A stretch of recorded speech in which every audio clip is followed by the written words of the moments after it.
If you focus on fitness, you 10x your life because fitness is a multiplier. You improve your health, you improve your relationships, you improve your friendships because how you do one thing is how you do everything. Hello, I'm Attorney Lance Olives, 30 years old. I'm a government lawyer. Pinili ko maging abogado dahil I want to help the community, my friends, and my family to defend their cause.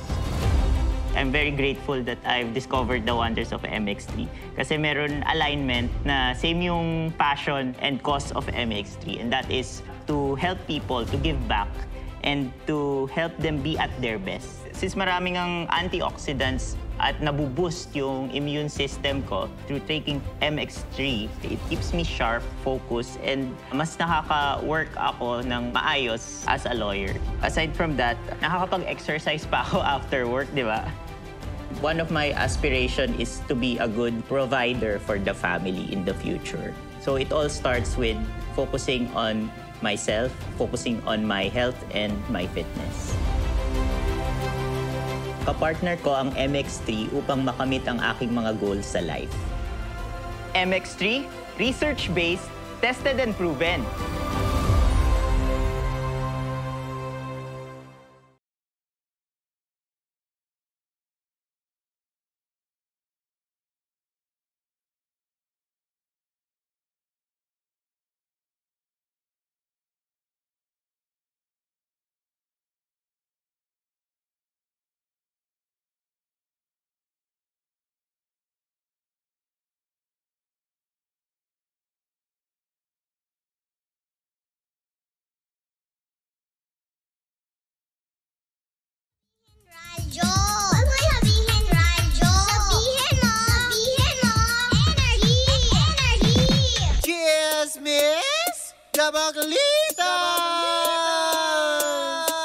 With Tita Cora and Kapitana Sisa. Same, pero iba. We are still number 106.7 Energy FM. Pangga, wag mong sabihin radyo. Sabihin mo. Uy, ano sasabihin? Oh, diba? As in talaga nga naman, doon sa mga nag-aabang kung ano nga ba mga katanungan, meron tayong nakabinbin na tanong, hindi na natin patatagalin. Correct. Diba? Kanina kasi natanong ni Tita Cora kung totoo nga ba direct na meron kang nilulutong proyekto for Alex Gonzaga. To be very honest, dapat mag-house visit siya. Meron kaming parang content, bibisitahin niya yung bahay. Yun nga lang, the schedule is very off talaga. Hindi talaga. Talaga nag-swak. I mean, she has a trip. Ako naman, I have parang mas naunang engagements. Pero I'm super excited. Sayang nga When it comes to project making naman, just like what I've been telling everybody, my projects are determined by my management. So, they tell me to come up with something para kay ganito, ganyan. In fairness, people are asking naman na magsama kaming dalawa kasi pares daw kaming sirao. So, feeling ko magkikilig ka. Sabi nila. So, ako I want to work with her. I think hindi niya pa nagawa yung material na para sa kanya. I'm very excited to do it for her. Baka isang Daryl Yap sana. Ang magpa-best actress kay Alex Gonzaga. As in, mali ba naman natin, diba? Kasi nga naman, of all the pelikula, like kay Christine Reyes, diba? Yes. Ang nag-highlight sa kanya talaga sa buong karera niya. Although may mga ginawa talaga siya mga pelikula like No Other Woman, pero ang tumatak sa kanya itong Made in Malacanang. Talaga. Diba? Alam mo, Direk, eto magsusorry ako ng live sa'yo Hindi ko napanood yung Made in Malacanang. Talaga Alam mo kung bakit? Bakit? Kasi natatakot ako manood sa sinihan nun dahil may mga mata nakatingin sa akin. Ay, talaga? Kasi mostly ng mga friends ko ay sa politika, hindi kami magtagpo. Okay. So sabi ko, paano ko kaya papanoorin ito? Sabi ko, ngayon Direk, alam mo kung paano ko siya papanoorin pagkatapos ng ng pag-uusap natin na to sa YouTube. Kasi pwede mo na siyang i-avail. Yes. Kita ko siya kagabi. As in, ako talaga hindi. Walang kiber. Nanood talaga ako, no? Nagbayad ako direct. Direct. Ako nagbayad talaga, pumila talaga kami in fairness. Ang hirap, no? Ang hirap. Oo. Tapos, the same people, na nagja-judge sa'yo pag nanood ka, same people na nagsasabing namamatay na ang industriya ng pelikula. Diba? Pero sila rin ang nagsabi, ba't mo pinanonood yan? Ba, diba? Correct ka. So yan ang hard. mga katanungan sa akin, bakit ka nanood? Ano ngayon? Gusto ko kaya. Diba? Totoo. Kasi gusto ko din malaman. Kasi parte ng kasaysayan yan Exactly. Diba? Pero eto na ang katanungan kasi pinaka-latest to. Okay, go. Kasi diba, mainit ang pinag-uusapin tungkol sa FAMAS. Okay. Ayan na. Ayan, napunta na tayo. Kasi nag-post ka regarding doon na sabi mo, may pinupuntahan ka ng mga okasyon, pero pupuntahan mo lamang yun kung naniniwala ka or paniniwala, Yes. something like that. Yes. Bakit mo nasabi yun tungkol sa FAMAS? Before pa naman ako mag-showbiz, yun na yung usap-usapan. Parang nagbibenta sila ng awards. Oh! Yes, yun yung usap-usapan. So ako naman, syempre hindi naman ako taga-showbiz during that time. Malay ko kung paninira lang yun ng ibang award-giving body. But when siguro mga last year to, minessage ako, iniimbitahan ako, tapos may pag-usapan na lang daw. Naisip ko, may ganon. na-nominate ako, tapos pag-uusapan. Anong pag-uusapan? Yung font ng pangalan ko sa invitation? Hindi ko alam kung anong pag-uusapan. So, parang ganon. Ako naman, wala, parang naaanuhan lang ako na pupunta ka sa awards night, magbabayad ka ng pagkain, babayaran mo yung pwesto mo doon. Bakit? At saka di ba direct kapag mga ganon na babayaran mo yung award na ibibigay sa'yo, parang nakakababa ng moral bilang director, bilang filmmaker. Tsaka ang pagkain, libo. Yung award, magkano libo? Magkano lang yan sa Raon? Ang dami-daming... Correct! Ang dami-daming... Punta ka doon. Sa Ibang recto. size pa, diba? Sa recto, ang dami. Gusto mo fiberglass. Gusto mo... So Diba? dahil dyan sa kwento mo, Derek, parang tuloy nagklaro yung usapin tungkol doon kay Miss Eva. Miss Eva Darren. Yeah. Na pinababayaran nga sa kanila yung pagkain nila. Alam ko ganun eh. Alam ko, I'm not sure, but in fairness to them, alam ko walang producer ang FAMAS eh. So parang parang kailangan nilang gumawa ng something na gano'n. Parang to make it work. I don't know. Pero I don't believe in that kasi it's an award-giving body and when you pay for something, diba? Parang it gives shade. So, yun lang yung sa akin. Kaya pala dun pala yung nasabi mo na mas gusto mong pang maniwala kay Santa Claus kaysa kay sa FAMAS. Totoo, diba? At least yung makukuha mo kay Santa Claus pagising mo, libre yun. Correct. Diba? Kahit sino pang Poncio Pilato ang nag-iwan doon, libre yun. At in-award sa'yo talaga yun. Pero eto talaga ay given din na hindi ko rin gusto yung nag-direct nung hindi talaga, parang joke siya. Kung dumating yung araw direct na hindi ka na pagbabayarin pero bibigyan ka ng FAMAS Award, i-recognize ka bilang isang direktor, a-attend ka pa rin ba? Medyo hindi ko alam pero hindi ako masyadong naniniwala sa ganon. Alam mo, movies, social media uploads contents, even all the mass media, no, yung TV, radio, newspaper. The real award is the support of the public. Alam mo, you cannot downgrade it to pinanonood ng masa. Yun ang totoo eh.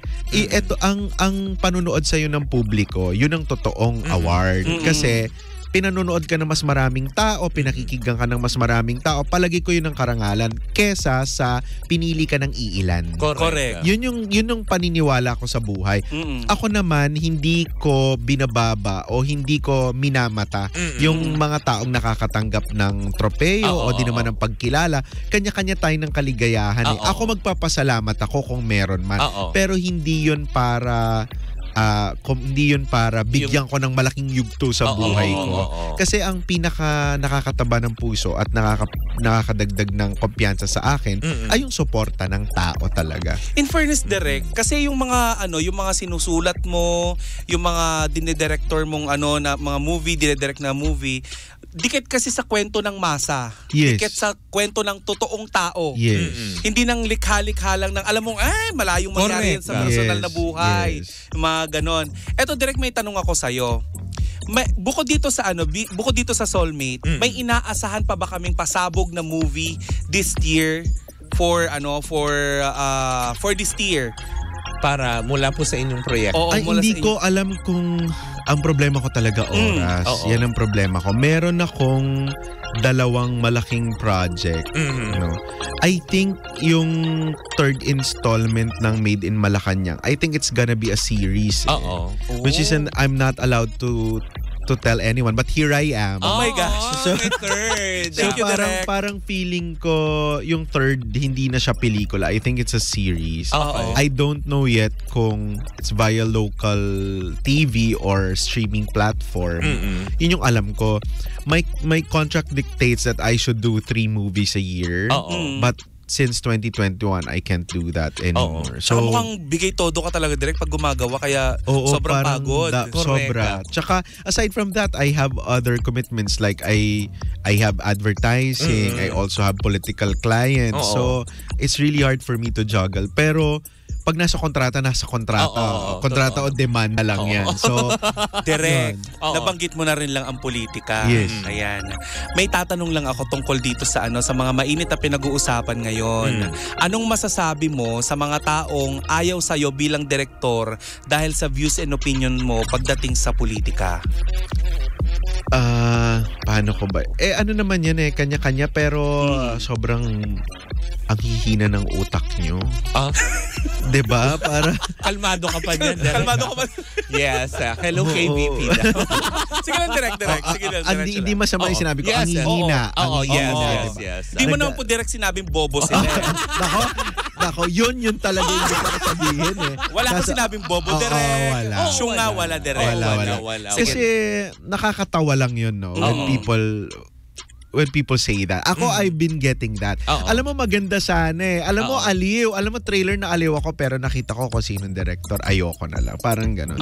So parang hindi ko alam, at first mapapataas yung kilay mo, pero matatawa ka na lang 'di ba? Alam mo, ako gustong-gusto kong panonoorin ako ng maraming tao. Gustong-gusto kong nakakadagdag sa karangalan ng mag-box office o maraming tumatangkilik sa'yo. Pero alam nyo, iba sa pakiramdam pag tumatangkilik sa'yo, matatalino rin. It gives you the evidence that what you're doing is for the thinking public. Iba yun Iba yung ganun. So ako, pag nakaka-receive ako ng ganun, 'di ba? Parang alam mo, kung ganyan ang paniniwala mo sa buhay, kaysa ipampanood mo ng sine, ipang-enroll mo sa paaralan. para hindi ka bobo. Alam mo, Direk, nung pauwi kami ni Tita Cora, pinag-uusapan namin yung Soulmate. Sabi niya talaga, ang lalim ng pelikula, no? Kakaibang mag-isip si Derek. Alam mo, sagot ko sa kanya, Derek, ang hirap kaaway ni Derek. Wala akong masasabi. Para magsusorry ka na lang din. Sorry, gaganyan ka na lang. Sorry, Salamat. Derek. Hindi, kasi talaga, yung mga linyahan doon, guys, panoorin nyo, hindi ko i-spoil to. Kasi talagang masasabi ko, kakaibang Kim Molina at Gerald Napoles ang mapapanood nyo dito. At yung storya, masasabi mong hindi siya katulad ng mga nagawa na. Kayo pa nagsulat, Derek, diba? Yes. Kaya nung nakita namin written and directed, talagang siya pala ang sumulat, diba? Kaya sobrang bilib na bilib ako sa'yo. Wow, salamat. Talagang hands up. Salamat. Pero eto na, since pag-uusapan din ng politika, Derek, eto muna. Okay. Kamusta na kayo ni Mayor Joy Belmonte? Okay naman kami. Yung persona non grata ba na binigay sa'yo, na lift na ba ulit? Hindi. Nung hindi ko alam. Actually, hindi ko alam. Kasi, I'm friends with, you know what, Joy Belmonte and Amy Marcos. Super tight. Okay. Super tight. So, hindi ko, parang si Senator Amy din ang nag-ayos sa amin So, nung pumunta ako, ganito yan, kukwento chika ko. Sige, Derek. Di ba, hindi na persona non grata ako. Tapos nag-iisip yung Viva kung saan magpi-premiere night. And dami nag-aalok. Like, yung ibang mga hotel, gusto din na may mga cinema, yung mga casino and all. SM, of course. Yung Ayala. Sabi ko, why not sa Quezon City kaya tayo mag-premiere night ng Made in Malacanang? So, nag-premiere night kami. It was the first premiere night to be held at The Block. Sa Tapos, sabi ko, I have to do a courtesy call kay Mayor Joy. So when we saw each other, nag-sorry naman ako. Sabi ko, I'm sorry if I caused you any trouble. Sabi ko, but I'm not gonna say sorry for for the content. Because it's work. Oo. Totoo naman. As long as it's legal, as long as I'm not, doing anything illegal to you, I can't say sorry for that. Pero if it cost you like trouble or kung totoong hindi ka nakakatulog sa gabi, ganyan. Sabi ko, umingi ako ng pasensya. And then, Mayor said naman na, hindi naman, alam mo naman ng mga nakapaligid sa atin, gusto ganyan. So, nag-clear naman kami ng ngayon hindi pa kami nakakapag-usap or hindi naman ako masyadong nagagawi kasi sa ang layo kasi pero at least at least naklaro yung issue na yes at least hindi ko nga lang alam kung persona hindi ko alam may expiration ba yan. hindi ko alam. Kaya ngayon gusto ko kasi nga 'di ba umugong yun kasi napatawang ka nga dahil sa yung mga Vincent Temens mga serye kasi 'di ba napanood ko pa nga din sino tong senador din doon nakausap niya sa loob ng van na I think it's Senator Angara. Yes, 'di ba? Na parang tipong wow, talaga napapaupo ni Direk Daryl Yap sa mga ganito, 'di ba? Yes. Pero eto na, meron pa ulit ako, hindi matatapos. Sige, go lang. Dito ka na Go lang. 'Di ba? Yaman din lamang. Derek, kamusta naman din yung Kasi 'di ba, alam naman natin nung paglipat ng Showtime sa GMA7 may pasabog silang production number. Yes. Inililink nila kasi nung nag-opening number si Meme Vice, may speech siya doon na itinatag daw about doon sa parang about dun sa plagiarism mula daw kasi sa'yo yung speech. Ganun ba yun? Yes. Yan, nabanggit sa akin. Actually, yung mga tumatawag sa akin to get a reaction. Kaso lang sobrang busy ko para mag-react nung time na yun. Parang I need to compose. Well, for one, I don't have the monopoly of that. Of that art discipline. Kumbaga, hindi lang ako yun. Wala akong monopolyo ng mga salitang ginamit ni Vice or nagamit ko. Lahat pwedeng gumamit nun.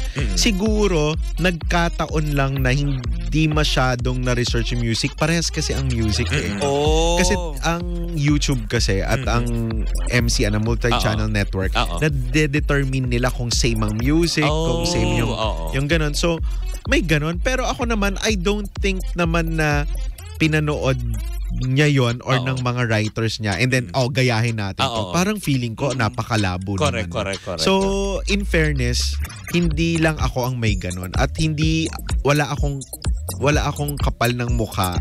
May kahihiyan ako para naman wag mag-inarte na ginaya ako or bakit ganyan. So wala namang ganun. So walang issue sa pagitan niyo ni Meme Vice Ganda direct. Hindi ko alam. Ako sana wala. Yun, sana wala kasi when people keep on making issues, baka meron pero kasi hindi naman nanggagaling sa akin. Pero so parang wala. Kasi sana din rush off din ni Meme yun. Yeah, sana. Kasi wala talaga sa akin. Hindi naman nila ako narinig na ako ang nag-claim. Tama. Hindi rin ako ang nagsabi ng ganito, ganyan. Ako nga, nag-reply pala ako kay friendship kay Jun Lalin. I told him, sabi ko, I don't have the monopoly of that art discipline. Hindi lang ako ang nagbibigay ng ganong talk. Yes. Hindi rin ako yung ganong naglalagay na So, nakakahiya na sabihin na, ay, nako, ganyan. So, yun yung sa akin. So, sana wag na kaming gawan ng baka masabihan ka pa ng credit grabber, diba? Yun nga, exactly. Tsaka artista siya, director. Hindi naman ako artista, so wag na nila kaming bigyan ng pagsabungin. Masikat ka sa mga artista, direct, sa mga controversial mo. Talaga ba? Diyos ko. Ayun.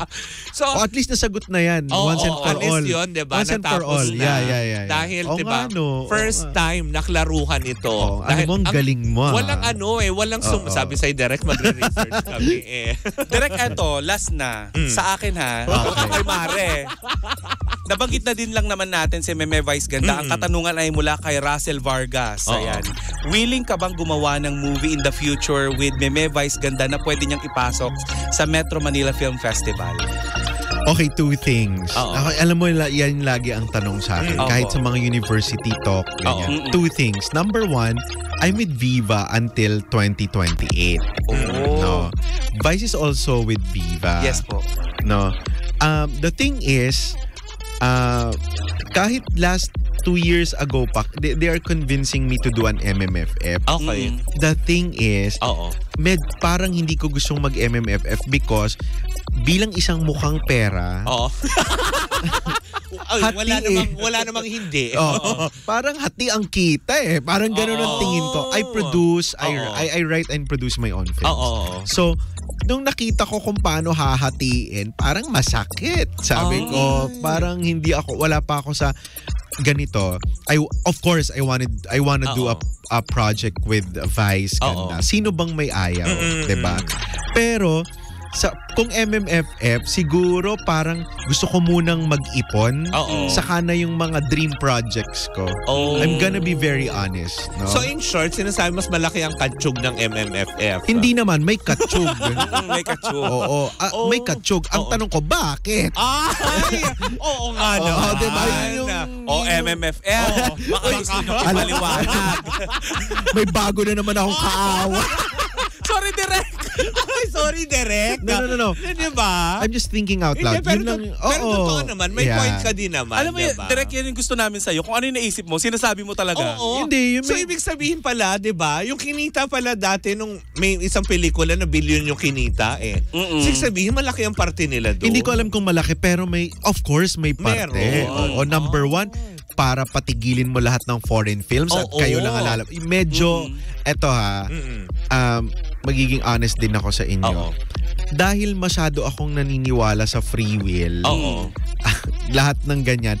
Medyo off din sa akin yung in order for you to flourish, you need to kill the competition.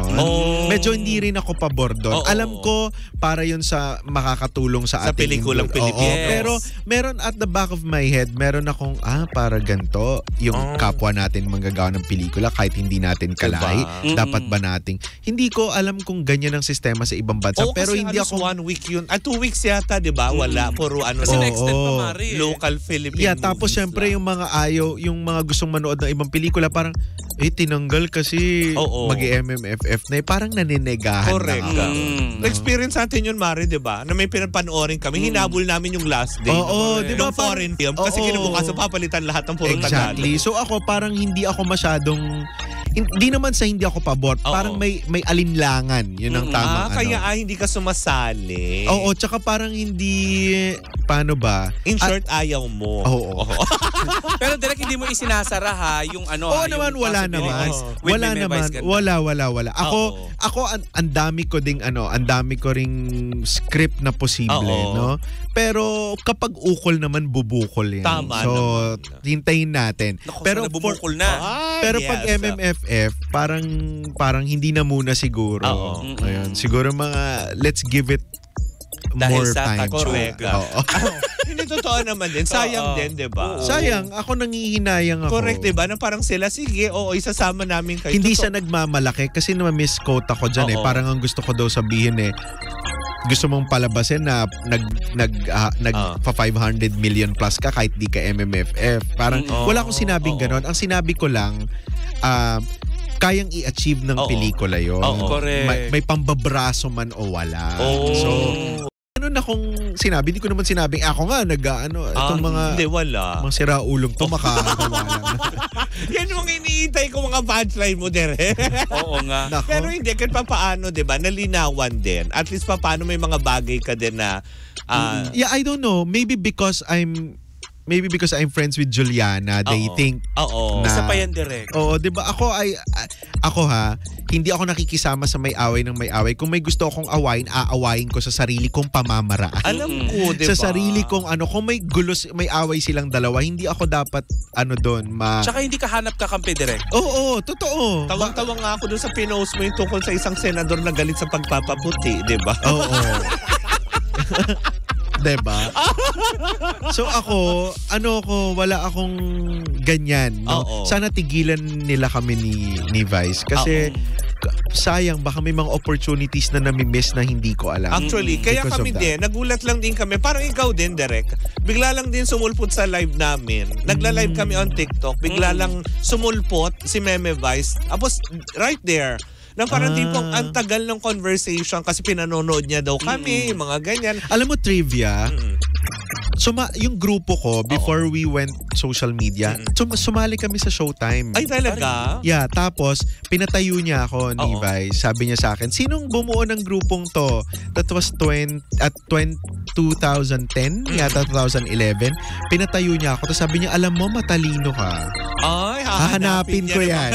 Hahanapin ko yan sa YouTube. I-share ko yan direct. Kaya, hahanapin din ng mga tao yan for sure. So, hindi ko naiintindihan kung saan nanggagaling. Sana tigilan. Sana correct, diba? Alam mo, sobrang bitin yung oras. Oo nga. Ang dami pa natin pwede. Pero pag may pagkakataon, you can always come back to our show direct. Naku, irregular nyo ako kung may pera. Hindi ba pwede pa milky na lang? Natawa ako sa milk. Hindi nga siya nagkakape, milky pa. Ay, nako, nakakalo. Direct, once again, invite our viewers on digital and of course sa mga listeners natin na to support our of course ang ating soulmate. And balita ko, nasabi ni Gerald, may premiere night kayo sa UAE? Yes. Yan. Yes. Yung mga nanonood sa atin sa mga UAE. Maabot na. Malakas tayo doon sa Iba kayo sa mga Arabo. Yes. Ayun. Mas malaki ang palitan doon, direct. Totoo. Mga pangga, ayun, maraming salamat muna sa Baklita sa pagkakataon na ito. It's an honor, direct. Nako, mine, likewise. So, abangan po ninyo sa inyong mga sinihan dyan sa Middle East ang Soulmate. Alam ko po, mga first at second week of June, papalabas na kami dyan. At tayo namang mga panggana nandito sa Pilipinas, showing na po, actually second day na po ng Soulmate. At masayang-masaya po kami sa aming first day turnout. Grabe yung may listahan ng 30 block screenings. Wow! Katniel. Kaya sabi ko sa Kim J, Katniel, why not maghiwalay kayo para may pampromo pa?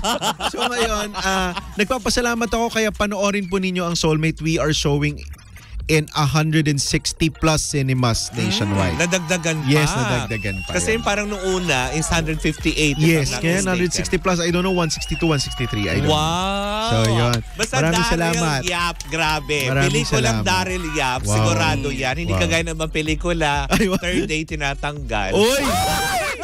Hindi ka magpapangalan. Huwag ka na magdagdag ng kaaway. Wag na. Pag-usapan na lang natin yung artistang hindi nagpa-picture sa inyo. Sino yan? Right item na lang muna yun. Just kidding. Maraming Parang namula. Parang namula. Namula si Kapitana Sisa. Parang ako yung guest, di ba? Grabe ka, Direk. Nadali mo ako doon. Just kidding nga daw. Inulit Diba? talaga. Ay, nako. Anyways, Naku, bawa ko sa inyong buo na. Buo na. Lutang din, sabi ko. Oo nga. Oo nga, di ba? Ay, nako, magpaalam na tayo, Mare. Maraming salamat, Direk Dariel. Uy, It's maraming an salamat, honor. Direk. Naku, mauulit to. Correct. Kahit So true. walang pelikula. Oo naman. Mag-away lang tayo ng mga tao. Tama. I-guess ka po namin kasi may upcoming po kaming podcast. Sana po. Ay, oo, sige. kami. Gusto ko yan. I-schedule ka na. Ayan, walang mga KBP Oh, ay, doon. wala, Direk. Ayan. Yan, kasi ang podcast ng Baklitas this coming July. Wow! na. Yan, Thank you, magsisimula na yung mga kaso nyo. Kinakabahan ako. Thank you so much, Direk Daryl Yap. thank you. Ayan po mga pangga. Ayan, wag po natin kalimutan. Again, showing na po ang second day ngayon ng Soulmate. Ayan, sa lahat po ng sinihan nationwide. At syempre sa mga taga Abu Dhabi, UAE, lahat na nandyan sa Middle East. Supportahan natin yan. First week to second week ng June. Ipalalabas po yan dyan sa inyong mga lugar. Correct. Well, in the meantime, maraming salamat po. Ayan, Direk, kailangan mo lang sumigaw ng isang matinding pagbibigyan kita ng queuing ng isang malakas na energy. Iyon lang sasabihin mo. Sige. Pag sinabi ko ang queuing, hindi ba? Okay, sige. Well, muli mo mga pag-aakbo si Kapitana Sisa. At ako naman po yung Tita Cora. And we are still same pero iba. Tuloy-tuloy pa rin po ang ating tugtugan. Siyempre dito po lamang yan sa number 106.7 Energy FM. Pangga, wag mong sabihin radyo. Sabihin mo, Energy! Tumili!